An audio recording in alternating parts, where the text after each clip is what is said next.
Kuna baraka ambayo inaitwa kisakramenti, ize sakramento, na baraka ambayo ni kama matashi mema. There are two different things. Inapotolewa na makleri walio na nataka kuondoa shemasi, nataka kutenganisha shemasi. Shemasi habariki watu. Akibariki watu ni kisakramenti, lakini anayebariki watu ni yule aliyepakwa mafuta mikononi, yaani padre na askofu. Shemasi hapaswi kubariki watu,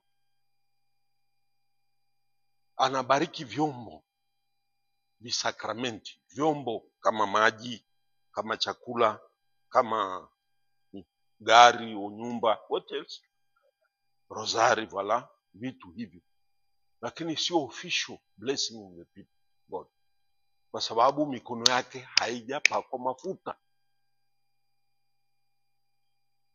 is not anointed yet. Na kwa hiyo sio padre.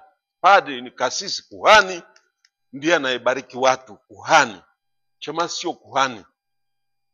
Na kwa hiyo tusije tukakosea hapa na kufikiri kwamba unakutana shemasi huko njiani na kubariki tu. Hiyo shemasi hajajifahamu,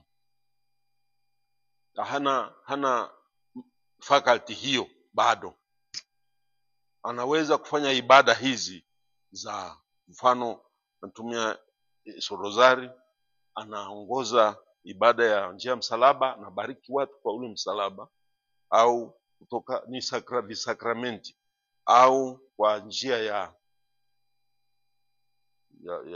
ya monstrance katika baraka kuu. Shemasi anaongoza kwa sababu yeye si anayebariki, anabariki ni Kristo mwenyewe kwa sakramenti hili. Umeeleweka? Kwa hiyo shemasi actually anaweza kufunga sala ya kanisa kwa baraka, lakini katika mazingira yanayoruhusu. Katika mazingira hapa wanaobariki ni katata training, na inaruhusiwa ili tunawatrain hapa, lakini hana ruhusa ya kwenda kubariki watu parokiani. Nieleweke?